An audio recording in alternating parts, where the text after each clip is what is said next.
Ça fait 3 jours que ça me braille dans le poste intérieur de faire une vidéo longue et je sais pas exactement par où je vais passer pour vous parler, d'éveil, d'unité, de manifestation, tout ça.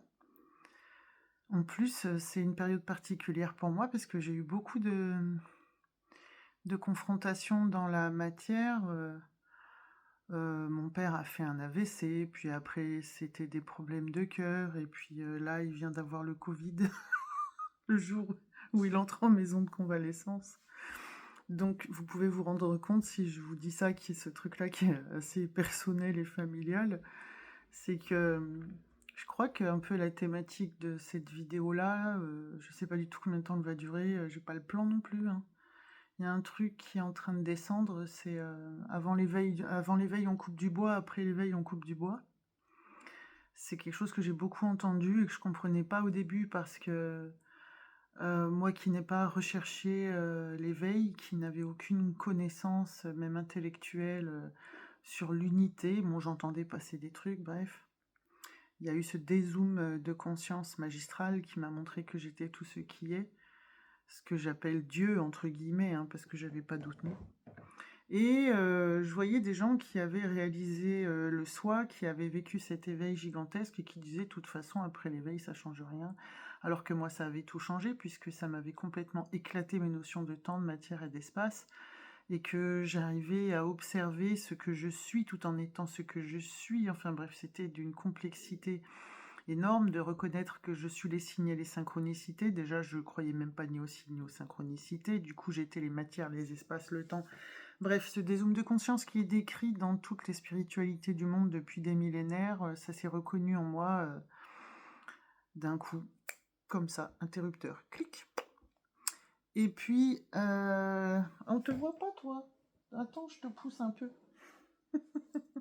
C'est mon chien. Il fait pas chier lui. N'importe quoi. Et en fait, ce qui se passe, c'est que je me demandais qu'est-ce que ça a changé, en fait.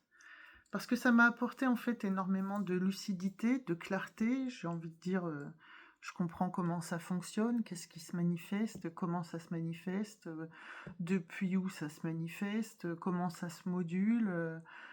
Pour moi, on peut jouer comme un DJ à moduler, la matière depuis qui on est, depuis des ingrédients intérieurs et tout ça, mais ça change pas que, ben, quand il se passe des choses comme ça, comme avec mon père ou autre, ça crée des contractions, ça crée, des questionnements, ça crée des doutes et tout ça.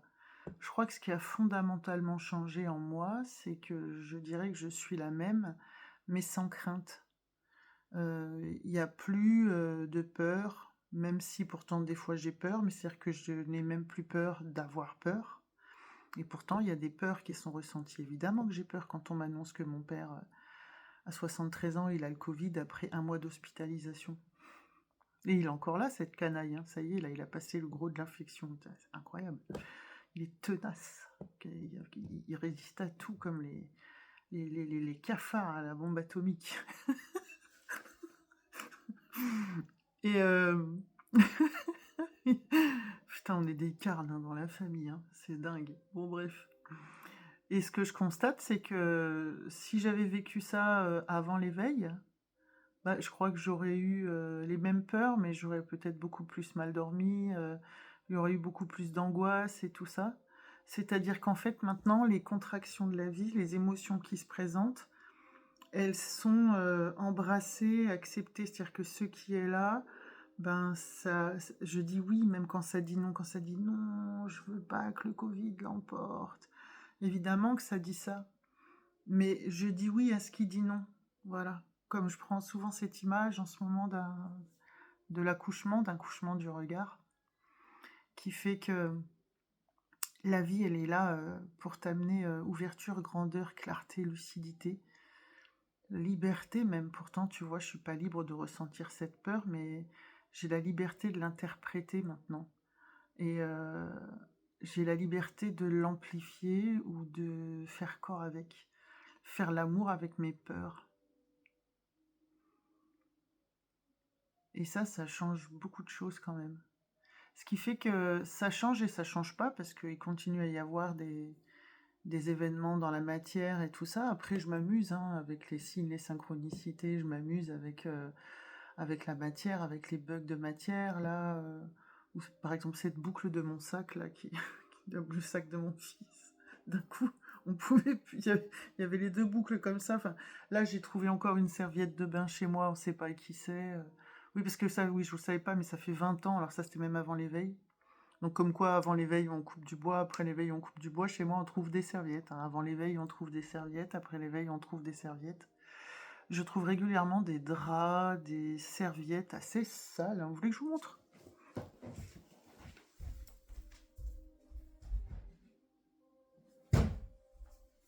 Je vais l'acheter d'ailleurs. Voilà, j'ai trouvé ça chez moi. Donc dans mon linge sale, vous voyez, elle est sale, elle est déteinte, elle est vraiment cracra, ça donne pas envie. Et je trouve des trucs comme ça chez moi. Et même pliés dans nos vêtements, des vestes qui sont pas à nous, des shorts. De 7 à 77 ans, mais tu peux même pas les garder, t'as rien envie d'en faire. Des casquettes, n'importe quoi, des pinces à cheveux, alors qu'il y a personne qui passe, c'est très calme. Avant, je croyais que c'était des restes de fête. Bref, des bugs dans la matière avant-après, etc. Bon, donc maintenant, je m'amuse avec les blagounettes de la matrice. Mais c'est comme avant. Avant, ça me faisait peur. Maintenant, j'ai plus peur. Euh, C'est-à-dire, il continue y avoir des adversités aussi avec des personnes, des agacements, des énervements, des événements. Mais maintenant, je les regarde comme étant des scènes symboliques. Ça me fait plus peur, c'est sans crainte. Je me responsabilise de comment je vois, ça m'empêche pas d'être réactive à chaud. Puis après, je regarde où est-ce que ça tape, je regarde en moi, puisque je crée, je suis ce qui crée. Donc, qu'est-ce que ça a changé l'éveil? Ah, ça pourrait être le titre de la vidéo, j'ai l'impression que ça part par là. Ça a tout changé, rien changé. Ça me rappelle cette vidéo humoristique que j'avais fait justement sur l'absurdité. En fait, on nage dans les paradoxes, il n'y a plus de vérité. C'est-à-dire que je déclame des choses qui ne sont absolument pas des vérités, je peux tout démonter. Tout ce que je raconte, je peux le démonter. Mais mes vérités de l'instant, ben, elles sont ce qu'elles sont, donc je les dis, ça m'amuse. Qu'est-ce qu'il y a d'autre? Oui, c'est ça, avant et après l'éveil, j'ai l'impression. Qu'est-ce que ça change l'éveil? C'est peut-être ça la vidéo, là. Ça a changé quoi? Ça a changé que j'ai toujours été atteinte d'un profond nihilisme, mais ça depuis l'enfance. Toujours me dire que la vie ne sert à rien, je vais peut-être en choquer certains. La vie ne sert à rien, c'est pour aller où, pour faire quoi, à quoi servent les humains? À rien du tout. Donc il y a des moments où c'est plutôt noir de penser comme ça, sur cette absurdité totale, que si on disparaissait de la planète, ça manquerait à personne. Mais voilà, et puis en même temps, ça c'était quelque chose qui était très noir avant et qui maintenant est devenu plutôt amusé, et encore c'est même pas tant vrai que ça. Ça n'a pas vraiment changé en fait, ça, sur l'absurdité de notre existence et de l'inutilité fondamentale de ce qu'on est. Hormis maintenant d'avoir reconnu que je suis la conscience une, l'unité qui s'amuse à être tous ces milliards d'humains pour se sentir être, pour être, voilà.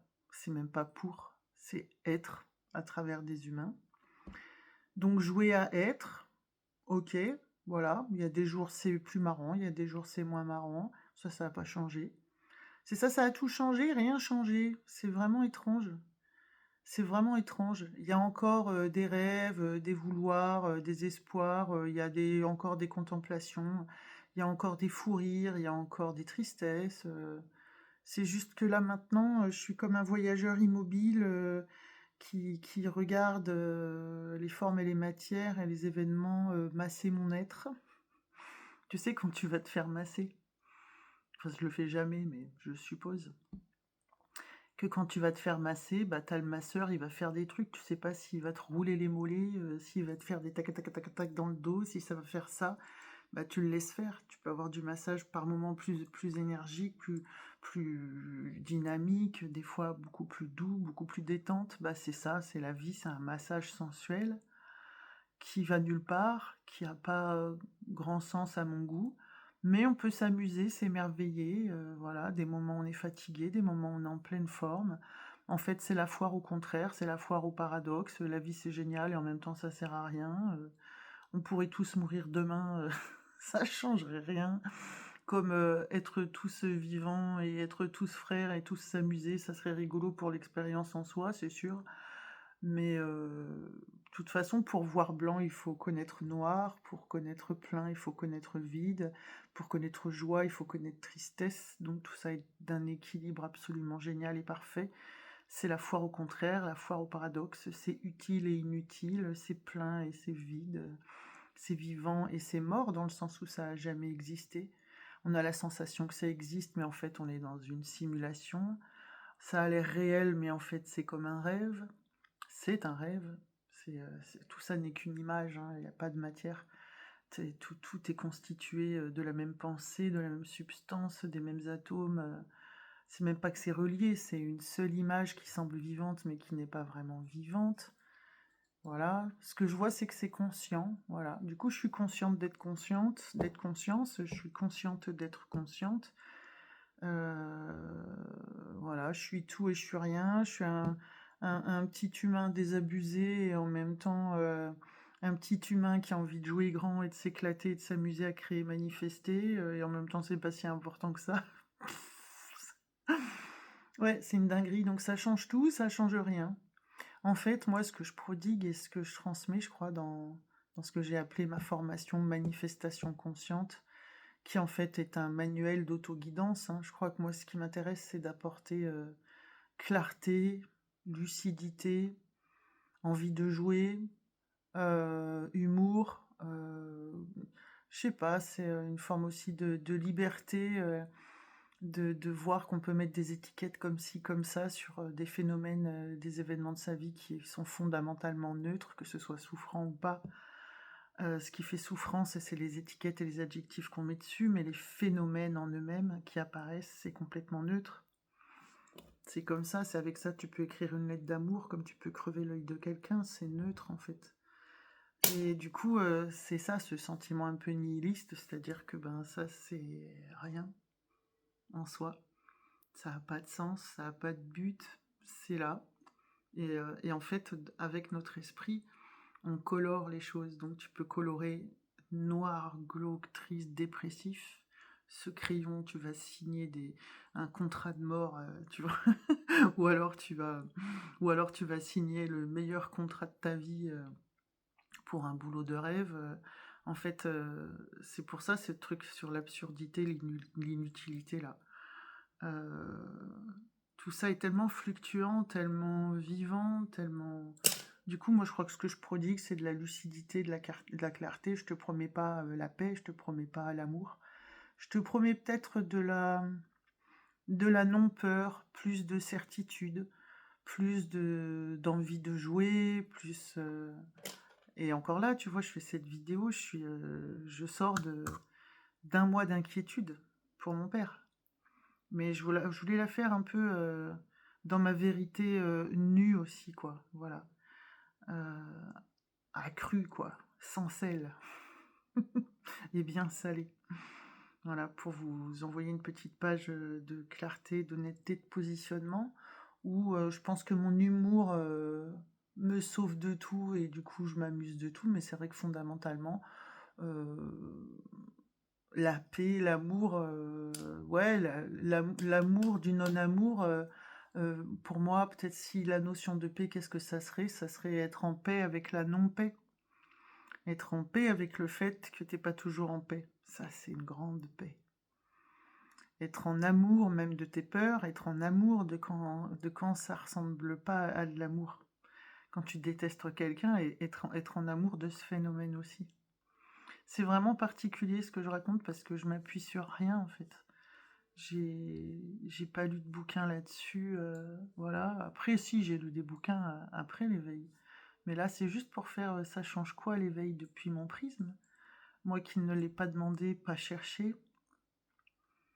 Moi qui me suis pas renseignée en me disant qu'il y avait autre chose de mieux, autre chose de meilleur.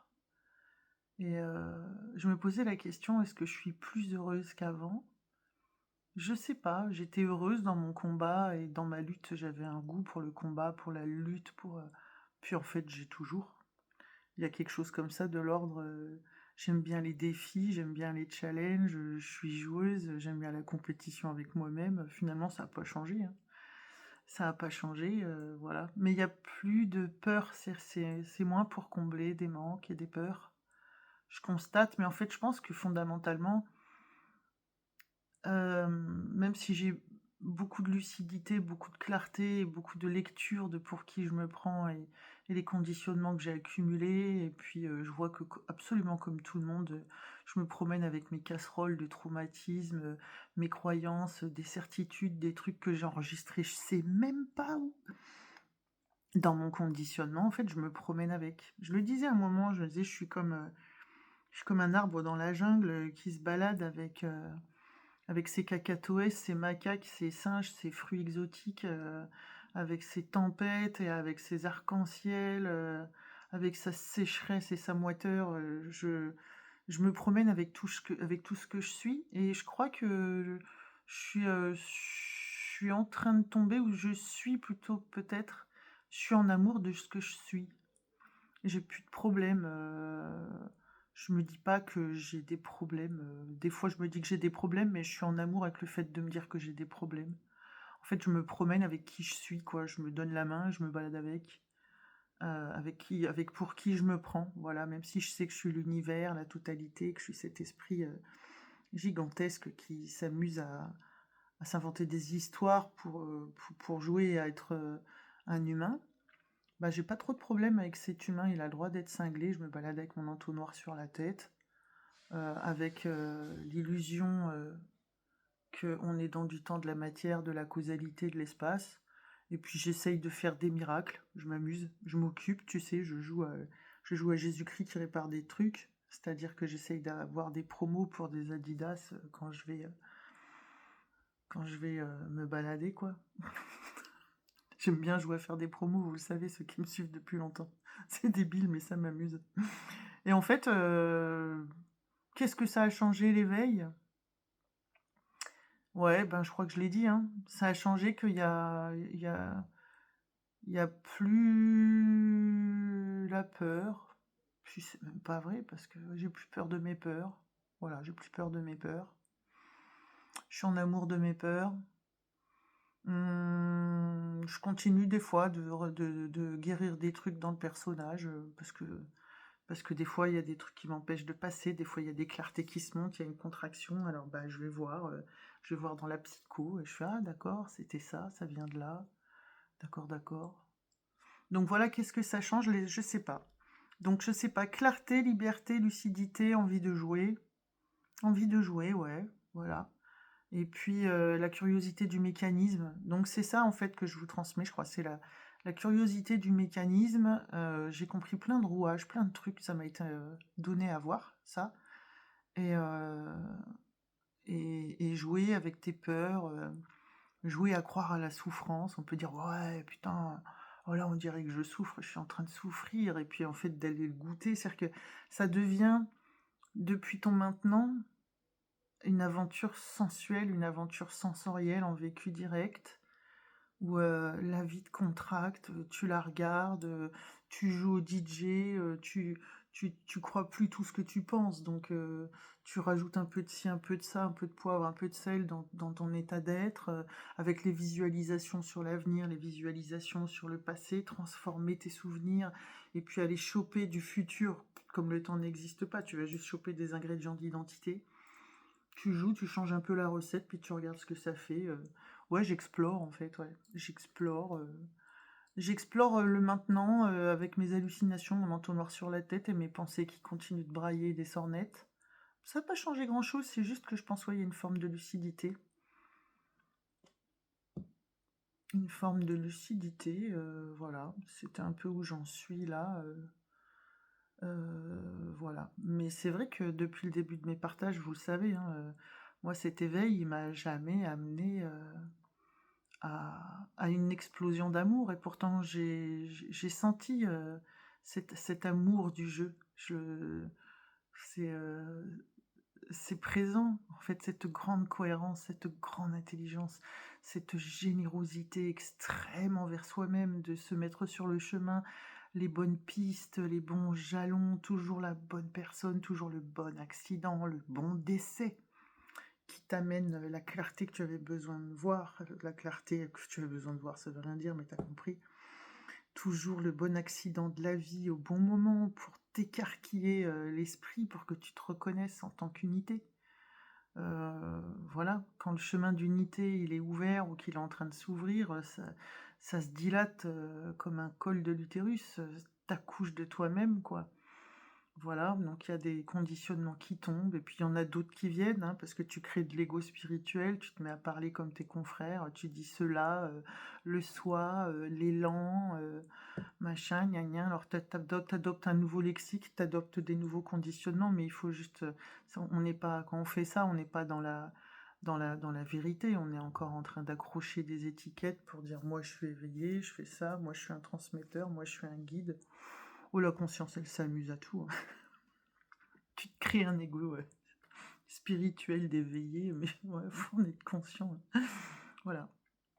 Donc ouais, c'est assez curieux tout ça, voilà, qu'est-ce que l'éveil ça change, en tout cas, vu depuis moi, voilà, une grande absurderie, cocasse, mais c'est vrai que j'ai plus de peur, quoi, voilà, plus de peur, ouais. Ou je me répète, hein, mais ouais, l'amour de la peur, plus peur d'avoir peur, et oui, je crois que ça joue un peu là-dessus. Quoi d'autre? Est-ce qu'il y a autre chose? Est-ce qu'il y a autre chose? Pourquoi ça me dit parle de la matière? Ah oui, oui, la matière est mon esprit et je fais plus la différence en fait. Le monde est mon corps et mon esprit. En fait, je me promène dans un rêve éveillé, c'est ça. Je me promène dans un rêve éveillé, je me promène en moi-même et je fais des brasses à l'intérieur des phénomènes du monde, comme étant des échos de ce que je suis. Et c'est ce que je suis, donc je visite pour qui je me prends, et du coup, il y a plus, c'est-à-dire que mes contours, ils sont plus dans mon corps, mais c'est sans contour en fait, c'est partout. C'est tout ce qui se présente à moi, c'est moi, et en fait, plutôt que de naviguer en culpabilité, je navigue en grande responsabilité, et c'est confrontant, hein. C'est confrontant de se reconnaître unité parce que tu es seul face à toi-même. Tu peux plus dire c'est la faute de l'autre. Tu continues de le dire au premier degré, mais tu sais très bien que tu te baratines. Tu sais très bien que tu es cette unité que j'appelle Dieu, entre guillemets, qui est en train de jouer à l'altérité. Et en fait, tu nages en toi-même, quoi. Tu te promènes dans ton nombril, tu visites ton expérience humaine, tu goûtes, tu dégustes, voilà, quoi. En tout cas, j'ai essayé d'ordonner tout ce que j'ai compris, dans cette formation manifestation consciente, que j'ai appelée comme ça, hein.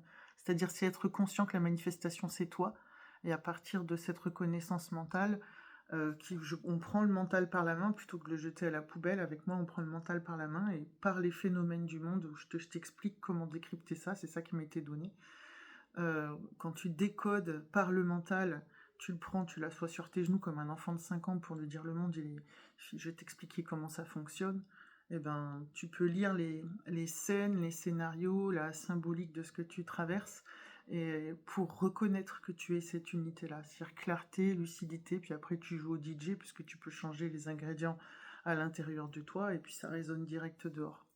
C'est ça, c'est en fait un chemin d'unité, c'est un parcours qui mène à l'unité, en fait, cette formation. J'ai appelé ça formation parce que c'est formation au regard, en fait, c'est-à-dire qu'il y a vraiment des chapitres, et je t'amène dans un voyage d'un point A à un point B pour reconnaître, grâce au décodage de la manifestation, que tu es l'unité. Voilà. Et puis, voilà, j'ai des projets là en cours, vous allez bientôt en entendre parler. De temps en temps, j'ouvre des créneaux de rendez-vous, d'accompagnement aussi, pour clarté, lucidité, tout ça. Je suis pas psy parce que moi j'ai envie que tu tombes en amour de toi-même, donc avec tes dingueries. Donc je suis pas dans la guérison, moi je suis dans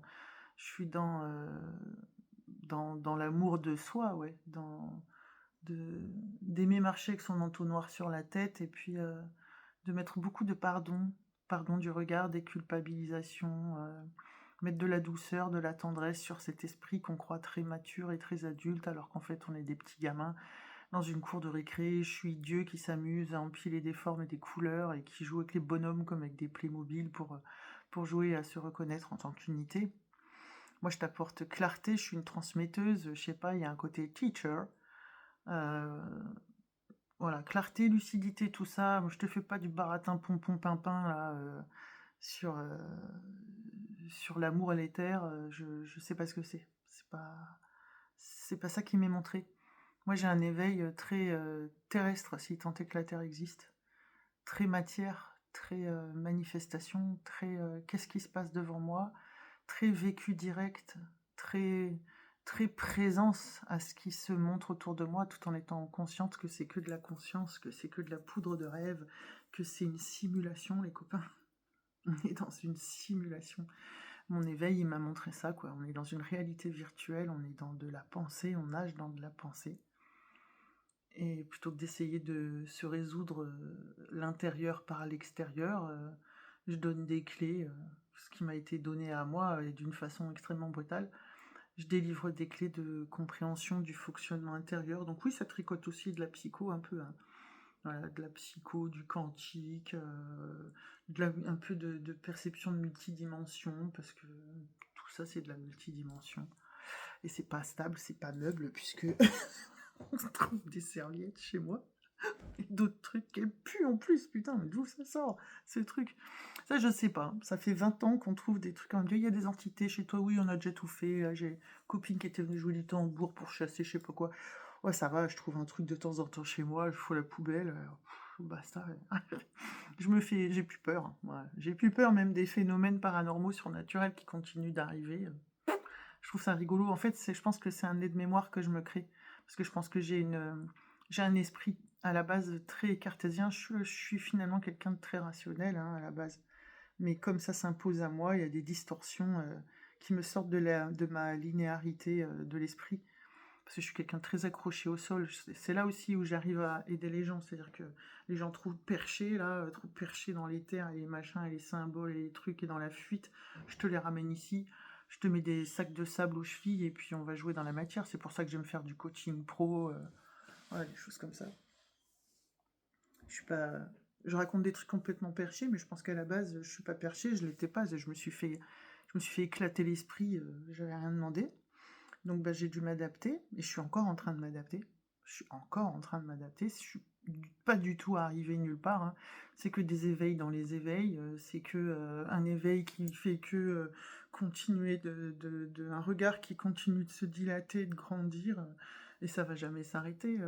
On n'est jamais arrivé quelque part. À chaque fois que j'ai cru que j'étais arrivé quelque part, je me suis fait démonter la certitude. Et ça continue. Bam, bam, bam. Je me fais exploser les lunettes. À longueur de temps. D'ailleurs, les verres, ils sont pas bien réglés encore. Tu vois, je vais encore aller les changer. Tu vois, dans la manifestation, ça va être la 3e fois que je fais changer ces verres-là. C'était des verres progressifs. Finalement, je vais revenir à des verres dégressifs. Tu vois, tu vois la symbolique. Moi, je vois tout en termes de symbolique. Du coup, c'est chouette parce que je me visite comme un musée, en fait. Comme un musée, j'étudie mon tableau intérieur comme on visite un musée. Je visite ma propre symbolique intérieure. Voilà, quand je regarde depuis là, parce que la moitié de ma journée, je m'en fous, hein, je vide mon lave-vaisselle, hein, et je fais comme vous, hein. Donc voilà, je savais pas trop où j'allais, mais ça fait 3-4 jours que je sens qu'il faut que je fasse une vidéo longue. Donc ça devait être ça, donc ça change quoi l'éveil? Ouais, ça va peut-être être ça le titre. Ça va peut-être être ça. Bon, sinon, regardez en dessous. Si tu me connaissais pas, évidemment, tu mets un j'aime, tu t'abonnes. Tu peux aller voir sur mon site les prestations. Sache qu'elles changent souvent. Il y a toujours cette formation. Il y a des choses qui arrivent là. Maintenant, j'ai une équipe. On est 5.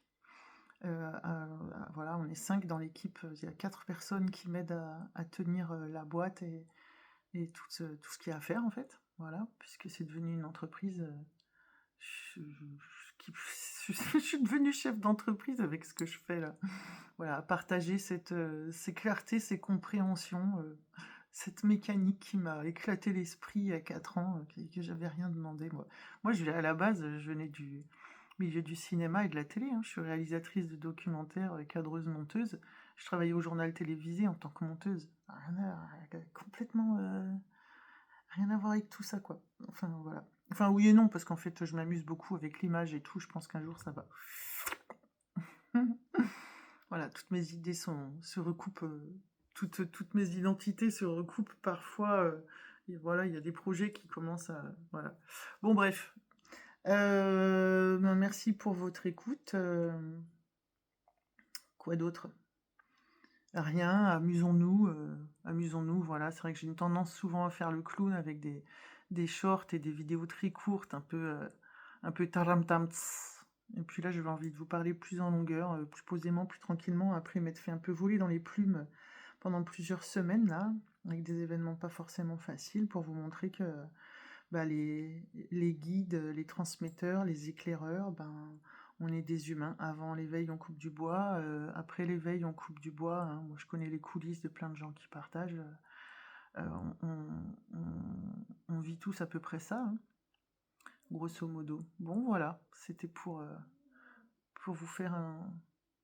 Il y a mon chat qui ronfle. Il y a mon chat qui ronfle. Merci pour ce finish. Il dort là-haut, là.